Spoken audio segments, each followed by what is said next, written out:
I was at a wedding reception when someone came up to me and said, "I'm not religious, but I really felt there was definitely something going on in that service today."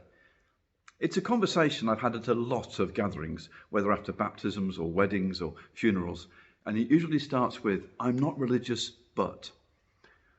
In reply, I usually say something like, "That's interesting because I'm not religious either." This usually gets a puzzled look, and I explain that I have faith in God, but I don't equate that with being religious. Words can have very different meanings for people. To many people who don't attend church regularly, the whole thing of church buildings or Sunday services or church symbols and rituals and faith, etc., is all wrapped up in the word religion.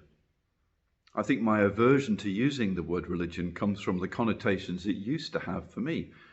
I didn't grow up in a church-going family, and I didn't attend a church school. I remember thinking that church and church services were more than a little bizarre and were completely irrelevant in today's world. As a young atheist studying engineering and having a love of science, religion belonged in the past. Church was a club for people that wanted to believe that sort of thing, and religion was not for me. Then I had an "I'm not religious but" moment. It wasn't in a church service, but was when I read a book, The Cross and the Switchblade, which told the very true story of a country pastor, David Wilkerson, who in 1958 felt called to go and work amongst the street gangs of New York City. He went into places that the police refused to go and had a profound impact on the lives of the young gang members that were there, helping them turn away from drugs and violence. This wasn't a story about religion as I'd understood it. It was a story about a man of great faith who should have been killed within minutes of setting foot in these areas, but something supernatural was at work through him to bring about a massive change in the lives of those young people in those gangs. I realized that there was a God who was at work through those that would work with him, and that he was building this dynamic movement that was bringing hope and change in the world.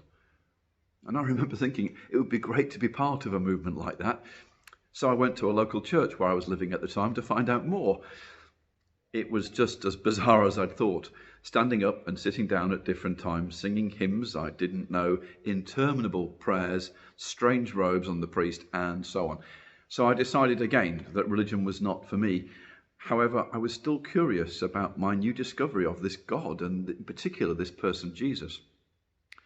So after 13 years of reading various Christian books and occasionally attending church, just to confirm that it wasn't for me, I ended up sharing a beer with a new vicar in our area of Coventry and was invited on a course he was running to help people explore the Christian faith.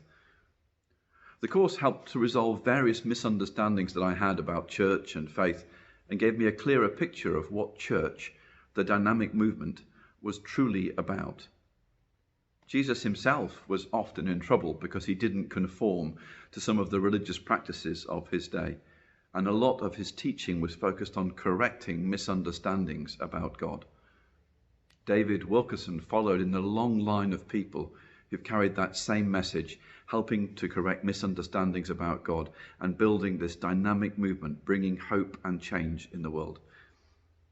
There have been many times in history that the church and religion have got this message wrong, and we still do that all too often today. But despite that, God is still at work through those that will work with him.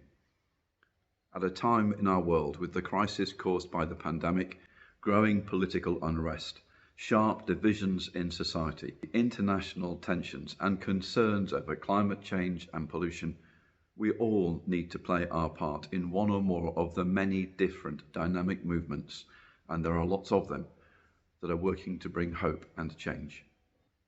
Whether or not you consider yourself religious, if you have questions about the movement that Jesus started, then this new bite-sized Alpha course might be a good place to start.